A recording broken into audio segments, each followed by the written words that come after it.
ప్రేక్షకులందరికీ వ్యాస పూర్ణిమ శుభాకాంక్షలు. వ్యాస పూర్ణిమ గురించి కొన్ని విశిష్టతను ఈరోజు తెలుసుకుందాము. వ్యాసం వశిష్ఠ నప్తారం శక్తే పౌత్రమకల్మషం పరాశరాత్మజం వందే శుకతాతం తపోనిధిం. ఏ వశిష్ఠుడు చక్కని సంస్కార సంప్రదాయాలని, ఆచార వ్యవహారాల్ని, నిత్యం తపోధ్యానాలని పాటించాడో సరిగ్గా అలాగే ఆయన పుత్రుడు శక్తి మహర్షి, ఆయన పుత్రుడు పరాశుర మహర్షి, ఆయన పుత్రుడైన వ్యాసుడు ఆచరించటమే కాక తాను తన పుత్రుడైన శుక మహర్షికి కూడా ఆ సంప్రదాయాన్ని పాటించేలా చేశాడు. కాబట్టి వ్యాసుడు ఎంతో గొప్పవాడని ఇలా చెప్పడం ద్వారా మనం తెలుసుకోవాలి. సంప్రదాయాన్ని నిలిపినప్పుడే అది వంశం అని అనిపించుకుంటుందన్నమాట. కృష్ణద్వైపాయనం వ్యాసం సర్వతో కహితే రతం వేదాబ్జ భాస్కరం వందే శమాధి నిలయం మునిం. సత్యవతికి, పరాశర మహర్షికి శ్రీ మహావిష్ణు వంశతో వ్యాస మహర్షి జన్మించిన తిథి ఆషాఢ పూర్ణిమ. ఇదే వ్యాస పూర్ణిమ. గురు పూర్ణిమగా కూడా ఇది ప్రసిద్ధికెక్కింది. అనంతరం ఏకరూపం అయినటువంటి వేదాన్ని విభజించి వేదవ్యాసుడయ్యాడాయన. అష్టాదశ మహాపురాణాలను, ఉపపురాణాలను, మహాభారత సంహితను, బ్రహ్మసూత్రాలను లోకాలకి అందించినటువంటి విష్ణు స్వరూపుడైన వ్యాసుని జన్మమాసం ఈ ఆషాఢ మాసం. పూర్ణిమ నాడు గురుపూజ చేసిన వారు దక్షిణామూర్తి స్వరూపులవుతారు. వేదవ్యాసుడు సాక్షాత్తు విష్ణు స్వరూపుడు. వ్యాసో నారాయణో హరిహి అని సమస్త జగత్తు కూడా ఆయనని కీర్తించింది. శ్రీమన్నారాయణుడు భూమిపై ధరించిన 22 అవతారాల్లో ఒక దివ్య అవతారం వ్యాసావతారం. అందరికీ గురువే. ఈ రోజునే ఆషాఢ పూర్ణిమ అని కూడా అంటారు. గురువు స్థానం మహోన్నతమైనది. మనిషికే కాదు, దైవానికి సైతం గురువే మార్గం చూపాలి. అందుకే దేవుడు, గురువు ఇద్దరూ ఒకేసారి ప్రత్యక్షమైతే ముందుగా గురువుగారికే నమస్కరించమని పెద్దలు చెప్పారు. గురువు అనే పదానికి చీకటిని పోగొట్టి వెలుగును ప్రసాదించేవాడని అర్థం. గురువు ఓ జ్ఞాన దీపం. అజ్ఞానాంధకారాన్ని పోగొట్టి శిష్యుల జీవన గమనమంతటా జ్ఞానకాంతులను నింపుతూ ఉంటాడు. భారతీయ సనాతన సంప్రదాయంలో తొలినాళ్ల నుంచి ఈ వెలుగు దివ్యకు అంతటి విశేష స్థానం ఉంది. ఆషాఢ పూర్ణిమ నాడు గురువులందరినీ పూజించుకుంటాం మనం. ఇదే ఆనవాయితీగా కూడా మారింది. అసలు పీఠాధిపతులకు చతుర్మాస్య వ్రతారంభం ఎలా ప్రారంభమైందో తెలుసుకుందాం. అపచారంబులు లేక నిత్య పరిచర్యాభక్తి యుక్తుండనై చపల తత్వంబును మాని నే కొలువగా సంప్రీతులై వారు నిష్కపటత్వంబున దీనవత్సలతో కారుణ్య సంయుక్తులై ఉపదేశించిరి నాకు ఈశ్వర రహస్యోధార విజ్ఞానమున్.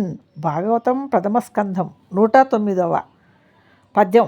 వేదాలను విభాగించి అష్టాదశ పురాణాలను, మహాభారత ఇతిహాసాన్ని రచించిన తర్వాత కూడా వేదవ్యాసుని మనస్సులో అశాంతి గూడు కట్టుకునే ఉంది. అప్పుడు ఆయన వద్దకు నారద మహర్షి వచ్చాడు. తన పూర్వజన్మ వృత్తాంతాన్ని చెప్పాడు. ఆ జన్మలో తాను వేద పండితుల ఇంట దాసీపుత్రునిగా జన్మించానని, చతుర్మాస్యం చేస్తున్న యోగులను సేవించానని, ఫలితంగా దేవర్షి కాగలిగానని తెలియచేశాడు.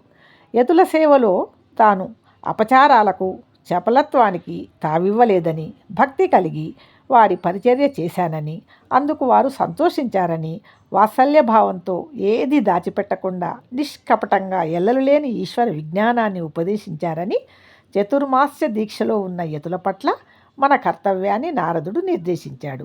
4 నెలల పాటు చేసే ఈ దీక్ష చతుర్మాస్య దీక్ష అని పేరు. చతుర్మాస్యాన్ని కొందరు యతులు 2 నెలలే ఆచరిస్తారు. ఈ దీక్షను పూర్వకాలంలో గృహస్థులు కూడా చేపట్టేవారు. కానీ ఇటీవలి కాలంలో సన్యాస దీక్ష తీసుకున్న యతులే ఈ దీక్షను చేస్తున్నారు. మిగిలిన వారంతా ఆ దీక్షలో ఉన్న యతులను సేవించి తరిస్తున్నారు. ఈ 4 నెలల కాలంలో చేసిన దాన ధర్మాలు విశేష ఫలితాన్ని ఇస్తాయి. కానీ ఈ సమయంలో 100 రెట్లు ఫలాలను ఇచ్చే దానాది పుణ్య కార్యాలను నిర్వహించవచ్చు. ఆ వ్రతదీక్షితులు యతీశ్వరుల వద్దకు వెళ్ళి వారు చెప్పే మంచి మాటలు వినవచ్చు. సత్పురుషుల సాంగత్యమే గదా సిసలైన ప్రతిఫలం. జయ శ్రీమన్నారాయణ. ఇక వ్యాస మహర్షి జయంతిని గురించి కొన్ని మాటలు తెలుసుకుందాం. 4 తలలు లేని బ్రహ్మగా, 2 చేతులు గల శ్రీహరిగా, పాలనేత్రం లేని శివుడుగా, త్రిమూర్త్యాత్మకమైన ప్రకాశంతో భగవత్ స్వరూపంగా వేదవ్యాసుడిని శిష్యులు భావిస్తారు. వేదవ్యాసుడు అష్టాదశ పురాణాలను రచించాడు. ఆయన అనంతంగా ఉన్న వేదాలను విభాగం చేసి 4 ప్రతిపాదించాడు. ఋగ్వేదాన్ని పైలునికి, యజుర్వేదాన్ని వైశంపాయనునికి, సామవేదాన్ని జైమినికి, అథర్వణ వేదాన్ని సుమంత్రునికి బోధించాడు. నైమిషారణ్య ప్రాంతంలో తన శిష్య ప్రశిష్యుల మధ్య జరిగిన చర్చలను సంకలనం చేయడం ద్వారా అసాధారణ స్థాయిలో బహుగ్రంథాలను సంకలనం చేయడం వ్యాసునికి సాధ్యపడింది. వేదవ్యాసుడు మహాభారత గ్రంథాన్ని విశ్వజనీన కావ్యంగా తీర్చిదిద్దాడు. శ్రీకృష్ణుని జగద్గురువుగా ప్రకటిస్తూ భగవద్గీతను మహాభారతంలో నిక్షేపించాడు. వేదవ్యాసునికి పూర్వమే భారతీయ తత్వశాస్త్రంలో సాంఖ్య దర్శనాన్ని కపిల మహర్షి ఇలాగే శాస్త్రాలను ఎలా విభజించి ఎలా ముఖ్యులకు ఆస్వాదించారో ఇప్పుడు మనం తెలుసుకుందాము. సాంఖ్య దర్శనాన్ని కపిల మహర్షి, న్యాయ దర్శనాన్ని గౌతముడు, వైశేషిక దర్శనాన్ని కళాదుడు ప్రతిపాదించారు. వేదవ్యాసుడు భక్తి ప్రాధాన్యమున్న జ్ఞాన భాగాన్ని ఉత్తర మీమాంస దర్శనంగా ప్రవేశపెట్టాడు. ఆయన శిష్యుడైన జైమిని పూర్వమీమాంసను బోధించాడు. అటుపై పతంజలి మహర్షి యోగదర్శనం వచ్చి భారతీయ తత్వశాస్త్ర చరిత్రను మలుపు తిప్పింది. పతంజలి శిష్య ప్రశిష్యులే తర్వాతి కాలంలో సిద్ధాంతకర్తలుగా, దర్శనవేత్తలుగా వెలుగులోకి వచ్చారు. వీరందరికీ ఆద్యుడు వ్యాసుడే. అందరికీ పూజనీయుడైన గురువు వ్యాస మహర్షినే. ఈరోజు వ్యాస మహర్షి గురించి వారి జన్మదినం సందర్భంగా, వ్యాస పూర్ణిమ సందర్భంగా ఈ విషయాలన్నీ మరొకసారి మనం మననం చేసుకోవటం జరిగింది. అందరికీ వ్యాస పూర్ణిమ శుభాకాంక్షలు. ధన్యవాదాలు.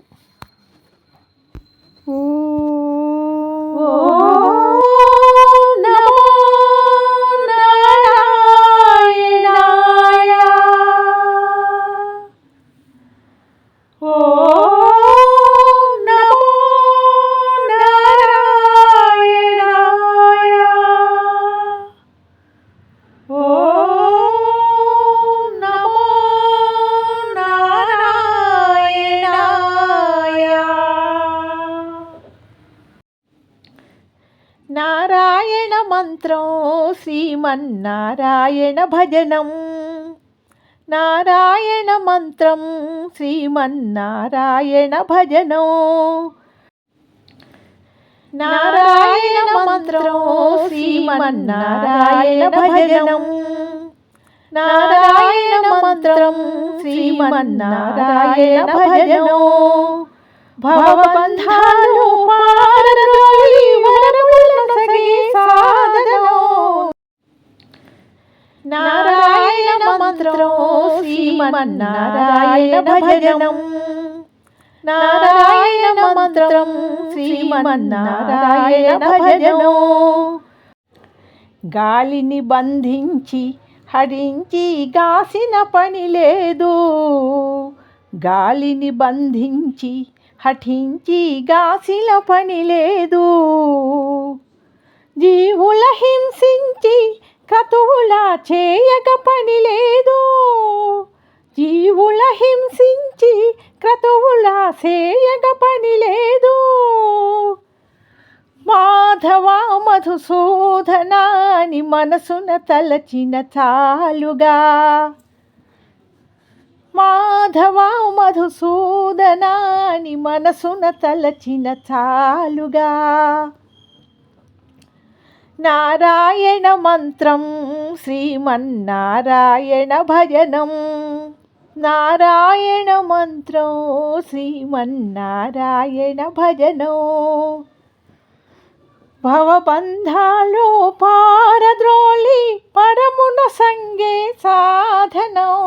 నారాయణ మంత్రం శ్రీమన్నారాయణ భజనం. తల్లియు తండ్రియు నారాయణుడే, గురువు చదువు నారాయణుడే, యోగము యాగము నారాయణుడే, ముక్తియు దాతయు నారాయణుడే. భవబంధాలు పారద్రోలి పరమును సంగే సాధనం నారాయణ మంత్రం శ్రీమన్నారాయణ భజనం.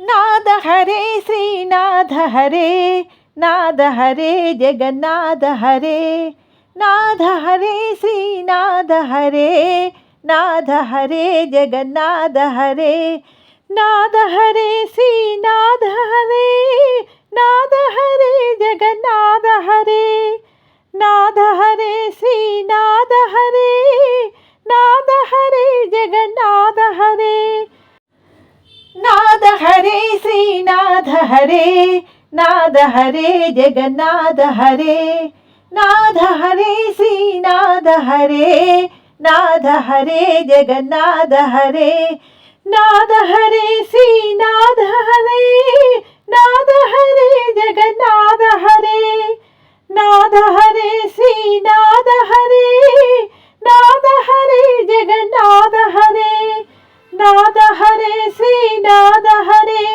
నాద హరే శ్రీనాథ హరే, నాద హరే జగన్నాథ హరే, నాద హరే శ్రీనాథ హరే, నాద హరే శ్రీనాథ హరే, నాద హరే జగన్నాథ హరే, నాద హరే శ్రీనాథ హరే, నాద హరే జగన్నాథ హరే, నాద హరే శ్రీనాథ హరే జగన్నాథ హరే శ్రీనాథ హరే, నాద హరే శ్రీనాథ హరే జగన్నాథ హరే శ్రీనాథ హరే, నాద హరే శ్రీనాథ హరే, నాద హరే శ్రీనాథ హరే, నాద హరే శ్రీనాథ హరే, నాద హరే జగన్నాథ హరే, నాద హరే శ్రీనాథ హరే, నాద హరే జగన్నాథ హరే, నాద హరే శ్రీనాథ హరే, నాద హరే జగన్నాథ హరే, నాద హరే శ్రీనాథ హరే, నాద హరే జగన్నాథ హరే.